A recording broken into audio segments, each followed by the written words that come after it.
السلام علیکم۔ ہم آکسفورڈ کی اردو کی 7ویں جماعت کی کتاب سورج مکھی کی ایک نظم دیکھنے جا رہے ہیں، جو کہ انور مسعود صاحب نے لکھی ہے، جس کا نام ہے آب و باد و خاک، یعنی پانی اور مٹی اور پانی اور ہوا اور مٹی، پانی ہوا اور مٹی، پانی اور ہوا اور مٹی ٹھیک ہے، تو اس کو پڑھتے ہیں۔ پڑھنا سیکھ لیتے ہیں پہلے کہ پڑھا کیسے جائے گا، پھر اس کے معنی پہ بھی ہم غور کریں گے۔ یہ ہوا جو نعمت عام ہے، یہ ازل سے محو خرام ہے۔ دیکھیے جس ردم کے ساتھ میں پڑھ رہا ہوں، آپ بھی اسی ردم سے پڑھیے گا۔ یہ ہوا جو نعمت عام ہے، یہ ازل سے محو خرام ہے۔ یہ نہ ہو تو موج نفس نہ ہو نفس، یہ نہ ہو تو موج نفس نہ ہو، کسی تن میں روح کا رس نہ ہو۔ دیکھیں روح میں ہ پہ تھوڑا زور دیا ہے وزن برابر کرنے کے لیے۔ یہ نہ ہو تو موج نفس نہ ہو، کسی تن میں روح کا رس نہ ہو۔ یہ نقاب روئے زمیں بھی ہے، یہ لطافتوں کی امی بھی ہے، مگر اس کا دامن بے بہا ہے کثافتوں سے بھرا ہوا۔ دامن کے نیچے بھی زیر آئے گا۔ مگر اس کا دامن بے بہا ہے کثافتوں سے بھرا ہوا۔ یہ رواں دواں ہے یہاں وہاں، اسے کیجیے نہ دھواں دھواں۔ اسے خوشبوؤں میں بسائیے، اسے خوشگوار بنائیے۔ یہاں رے کے پر زور آئے گا، خوشگوار بنائیے۔ اسے خوشبوؤں میں بسائیے، اسے خوشگوار بنائیے۔ یہ نہ ہو تو موج نفس نہ ہو۔ یہاں پہ ایک بند سمجھیے کہ ختم ہوا، اور ایک خوبصورت انداز ہے بات کرنے کا کہ جو آخری مصرع ہے نا، وہ انہوں نے جو قافیہ ہے اس سے توڑ کے بنایا ہے، ٹھیک ہے۔ تو یہ بھی ایک خوبصورتی ہے بیان کی، معنی ابھی ہم سمجھیں گے، فی الحال اس کی ادائیگی پہ غور کیجئے کہ تمام اشعار جو ہیں وہ وزن میں چلتے چلتے ایک مصرع الگ سے آ گیا، یونیک، یہ بڑی خوبصورتی اس میں پیدا کر رہا ہے۔ تو یہ رواں دواں ہے یہاں وہاں، اسے کیجیے نہ دھواں دھواں۔ اسے خوشبوؤں میں بسائیے، اسے خوشگوار بنائیے۔ یہ نہ ہو تو موج نفس نہ ہو۔ اب آگے چلتے ہیں۔ یہ جو فرش سطح زمین ہے، زمین نون جو ہے نا وضاحت کے ساتھ ادا ہوگا۔ یہ جو فرش سطح زمین ہے، یہ بہت جمیل و حسین ہے، یہاں بھی نون وضاحت سے ادا ہوگا۔ یہ جو فرش سطح زمین ہے، یہ بہت جمیل و حسین ہے۔ یہ مقام شکر و سپاس ہے کہ یہ زندگی کی اساس ہے۔ سبھی برگ و بار کے سلسلے، یہ جو ہیں بہار کے سلسلے۔ یہ زمیں ہے جب سے یہ تب سے ہیں، یہ اسی زمیں کے سبب سے ہیں۔ اسی، چونکہ جس کا ذکر ہو رہا ہے اسی کی بات کرتے کرتے ہم آئے، تو اس لیے اس بجائے اس کے کہ اس کہیں۔ یہ اسی زمیں کے سبب سے ہیں۔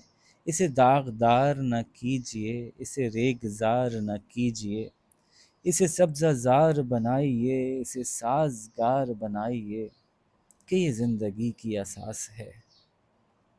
پھر انہوں نے ایسا ہی کیا کہ پورے بند میں تمام جو اشعار تھے ان کے دونوں مصروں میں قافیہ موجود تھا، ہر مصرے کا الگ الگ قافیہ تھا، لیکن آخر میں ایک مصرع اضافی دیا۔ تو پچھلی بات ہوا کی تھی، اب بات زمین کی ہوئی، اب کیا بات ہوتی ہے دیکھتے ہیں۔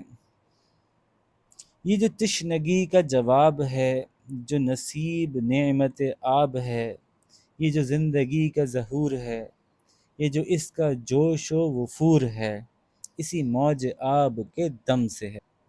یہ جو زندگی کا ظہور ہے، یہ جو اس کا جوش و وفور ہے، اسی موج آب کے دم سے ہے۔ ہری شاخ جاں اسی نم سے ہے۔ اب یہ ہری شاخ نہیں ہے بلکہ ہری شاخ جاں، یہ ہری الگ لفظ ہے اور شاخ جاں الگ لفظ ہے، یعنی شاخ جاں ہری ہے اسی کی وجہ سے، تو ہری شاخ جاں اسی نم سے ہے۔ یہ چناب و دجلہ و نیل میں، یہی بحر میں، یہی جھیل میں، یہی گیلی گیلی سی گھاس میں، یہی بادلوں کی کپاس میں۔ یہ ستم تو اس پہ نہ ڈھائیے، اسے مت کثیف بنائیے، ہری شاخ جاں اسی نم سے ہے۔ ٹھیک ہے جناب.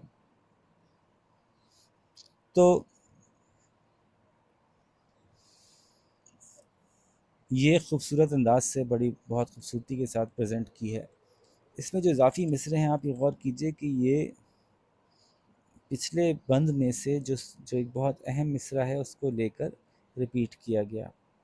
اسی طرح سے یہاں بھی جو ایک بہت اہم مصرع شاعر کو لگا اس کو ریپیٹ کیا گیا. اسی طرح سے یہاں بھی یہ دیکھیے یہ مصرع یہاں ریپیٹ ہوا. ٹھیک ہے، تو اس مصرے کی ریپیٹیشن یہ بتا رہی ہے کہ شاعر کو یہ مصرع بہت اہم لگ رہا ہے. تو اب اس کے معنی سمجھتے ہیں. یہ ہوا جو نعمت عام ہے، یہ ہوا جو ہر جگہ موجود ہے، ہر ایک کے لیے اویلیبل ہے. نعمت عام ایسی چیز جو سب کو میسر ہو، عام لوگوں کو مل جائے، ہر ایک کسی کے لیے خصوصی نہ ہو. یہ ازل سے، ازل کا مطلب ہمیشہ، یہ ہمیشہ سے محو خرام ہے. خرامہ، خرامہ چلنا، دھیمے دھیمے چلنا، محبت سے چلنا، آرام آرام سے چلنا. محو کہتے ہیں کسی کام میں مصروف ہونا. تو محو خرام ہے یعنی ہمیشہ سے آہستہ آہستہ چل رہی ہے. ایسے چل رہی ہے کہ انسانوں کو اس کے چلنے سے فائدہ ہے. تو محو خرام ہونا، آرام آرام سے چلنے میں مصروف ہونا. یہ نہ ہو تو موج نفس نہ ہو. نفس کا مطلب نفس، ہم انسان، یہاں نفس سے مراد انسان ہے. تو انسانوں کی جو یہ زندگی ہے یہ نہ ہو. موج نفس، موج کہتے ہیں لہر کو، تو موج نفس نہ ہو یعنی انسان کی زندگی نہ دوڑ رہی ہو. جیسے دریا میں پانی دوڑتا ہے نا، موج چلتی ہے، ویسے انسان کی زندگی کی موج نہ چل رہی ہو اگر ہوا نہ ہو. ظاہر ہے سانس نہیں لیں گے تو کیسے چلے گی. کسی تن میں روح کا رس نہ ہو. کسی انسان کے جسم میں، تن مطلب جسم میں، روح باقی نہ رہے. روح کا رس یعنی روح کا اثر، روح کا باقی نہ رہے، کیونکہ مر جائے گا انسان اگر ہوا نہ ہو تو. یہ نقاب روئے زمین بھی ہے. زمین، روئے زمین مطلب زمین کا ٹکڑا یا زمین کے حصے کو ڈھانکتی ہے، یہ ڈھانپ دیتی ہے. کیسے کہ ہوا کا غلاف پوری زمین پہ، ارتھ کو اگر آپ تھوڑا سائنٹیفکلی پڑھیں تو ارتھ کے اوپر ایٹماسفیئر جو کہ روکتی ہے باہر سے آنے والی بہت سی خطرناک چیزوں کو اور شعاؤں کو، تو یہ نقاب بھی ہے، ڈھانکا ہوا ہے اس نے زمین کو. یہ لطافتوں کی امی بھی ہے. لطافت کہتے ہیں لطیف سے نکلا ہے، اور لطیف جو ہے وہ اللہ تعالیٰ کی بھی ایک صفت ہے، اللطیف. لطیف کہتے ہیں جو بہت باریکیوں میں، بہت اس کے اندر ڈیٹیلنگ کے اندر جاتا ہو، وہ لطیف ہوتا ہے. تو لطافتیں ڈیٹیلز کو کہتے ہیں، جو بڑی زبردست ڈیٹیلز ہوتی ہیں، باریک باریک امپورٹنٹ چیزیں. جیسے کہ کسی آپ کینو کے کو چھیلیں تو اس کے اندر ایک اس کی پھانکیں ہیں، پھانکوں کو اندر سے دیکھیں تو اس کے اندر باریک باریک پاؤچز ہیں، تو یہ لطافت کہلائے گی. کسی چیز کے اندر بڑی خوبصورتی اور باریکی سے خوبصورتی پیدا ہو تو اس کو لطافت کہتے ہیں. تو لطافتیں اسی کی وجہ سے زندہ ہیں. امی ہونا، لطافتوں کی امی ہونا مطلب لطافتوں کی امانت میں اس نے رکھا ہوا ہے اپنی. اب یہ کیا بات ہوئی؟ یہ بات یہ ہوئی کہ دنیا میں جو بھی حسن ہمیں نظر آتا ہے، اس کی جو خوبصورتی ہمیں نظر آتی ہے، اس کا بہت بڑا حصہ وہ ہے جو زندہ ہے. یعنی پودے، ہریالی، کھیت کھلیان، پھول، پھر طرح طرح کے جانور، چڑیے، اچھی سریلی آواز میں گانے والے پرندے، پھر بہت سے چوپائے. یہ سب ہی دنیا کی لطافت ہیں، دنیا کی خوبصورتی ہیں. تو اسی کی امانت میں ہیں، یعنی اسی نے ان کو اپنی حفاظت میں رکھا ہوا ہے. یہ لطافتوں کی امی ہے، یعنی اس نے دنیا کی جو خوبصورتیاں ہیں اس کو اپنی حفاظت میں رکھا ہوا ہے. مگر اس کا دامن بے بہا، بے بہا مطلب بہت بڑا، بیش قیمت یعنی جس کا کوئی مول نہ ہو. بے بہا بہت زیادہ قیمتی. تو لیکن اس کا دامن بے بہا، دامن کیوں کہہ رہے ہیں؟ کیونکہ ہوا ہر طرف پھیلی ہوئی ہے نا، تو جیسے کوئی چادر پھیلی ہوئی ہو تو اس سے تشبیہ دے رہے ہیں. تو جیسے قمیص کا دامن ہوتا ہے پھیلا ہوا، اس طرح سے ہوا کا دامن ہے، یعنی ہوا پھیلی ہوئی ہے، اس کا بہت قیمتی پھیلاؤ اس وقت کیا ہے؟ کثافتوں سے بھرا ہوا. کثافت کہتے ہیں کسی چیز کے اندر گندگی اور خرابی کا مل جانا بھی کثافت کہلاتا ہے. جیسے ہوا بہت کثیف ہو گئی ہے، اس میں دھواں بہت آ گیا ہے، پانی کثیف ہو رہا ہے، پانی کے اندر پارٹیکلز بہت مل گئے ہیں، تو کثافتوں سے یعنی امپیورٹیز سے بھرا ہوا ہے، پولوشن سے۔ یہ رواں دواں ہے یہاں وہاں، یہ چل رہی ہے، جا رہی ہے، یہاں سے وہاں تک چلتی پھر رہی ہے۔ اسے کیجئے نہ دھواں دھواں، اسے دھواں دھواں نہ بنائیے، اسے خوشبوؤں میں بسائیے، اسے خوشگوار بنائیے۔ آسان سی بات ہے، تو یہ نہ ہو تو موج نفس نہ ہو بھائی، زندگی نہ ہو، اس لیے اس کا خیال کیجئے۔ یہ جو فرش سطح زمین ہے، زمین کی سطح جو ہے، اس پہ جو فرش بنا ہوا ہے ہمارے لیے، یہ بہت جمیل و حسین ہے، یہ بہت حسین اور جمیل ہے، ٹھیک ہے۔ یہ مقام شکر و سپاس ہے۔ یہ زمین ایسی ہے کہ اس کے لیے ہمیں شکر اور احسان مند ہونا چاہیے۔ کیوں؟ کیونکہ زمین سے ہی اناج اگتا ہے، ہم کھاتے پیتے ہیں، زمین پہ ہی ہم چلتے پھرتے ہیں۔ اللہ تعالیٰ نے قرآن میں بھی ہمیں زمین کی کئی دفعہ احساس دلایا کہ تمہارے لیے ہم نے زمین بنائی، تو بڑی ہمارے لیے خاص بات ہے۔ آپ کو پتہ ہے کہ ہمارے سولر سسٹم میں بہت سے ایسے سیارے ہیں جو کہ گردش کر رہے ہیں سورج کے گرد، لیکن زمین اس طرح سے جیسے کہ ہمارے پاس موجود ہے، وہ ایسے مرکب میں کہیں نہیں۔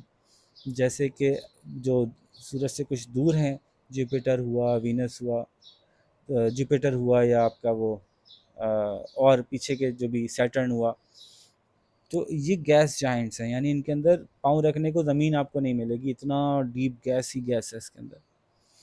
اور اگر قریب چلے جائیں تو پتہ چلے گا کہ مرکری پہ چلے گئے آپ، تو وہاں کی زمین اس قابل نہیں کہ وہاں قدم رکھ سکیں، اس قدر گرم اور اس قدر برے حالات ہیں، مشکل حالات ہیں۔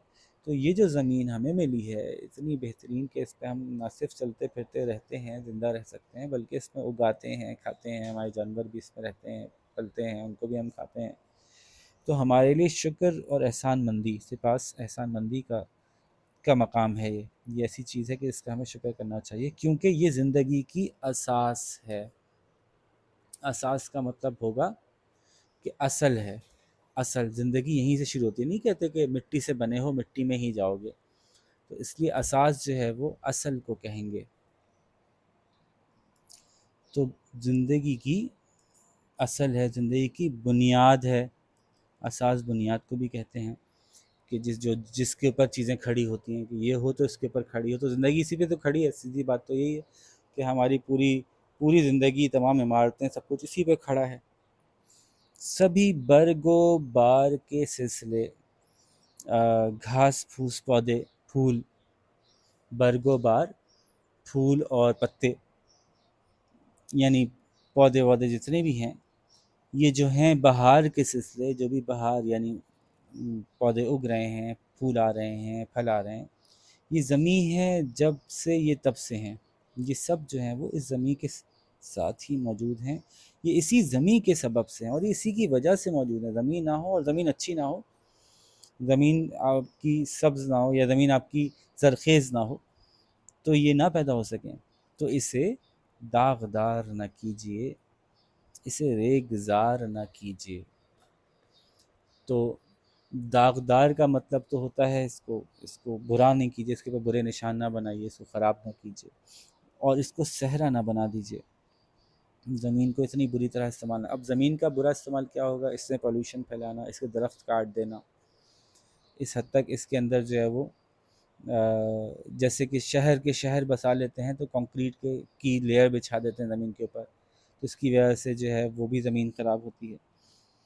تو اسے صحرا نہ بنائیے، اسے سبزہ زار بنائیے، یعنی گرین بنائیے، اسے سازگار بنائیے، یعنی ایسا بنائیے جو دوسروں کے کام آئے، کہ یہ زندگی کی اساس ہے، زندگی کی بنیاد یہی زمین ہے۔ اور تشنگی کہتے ہیں پیاس کو، تشنگی کہتے ہیں پیاس کو۔ یہ جو تشنگی کا جواب ہے، پیاس کا جواب کیا ہے؟ پانی ہے۔ جو نصیب نعمت آب ہے، جو ملی ہوئی ہے ہمیں پانی کی نعمت، یہ جو ہماری پیاس کا جواب ہے، یہ جو زندگی کا ظہور ہے جس سے کہ زندگی پیدا ہوئی۔ آپ کو پتہ ہے پانی اور آکسیجن جب دنیا میں آیا، اس کے بعد دنیا میں زندگی وجود میں آئی۔ ظہور ہے یعنی اسی کی وجہ سے پیدا ہوئی۔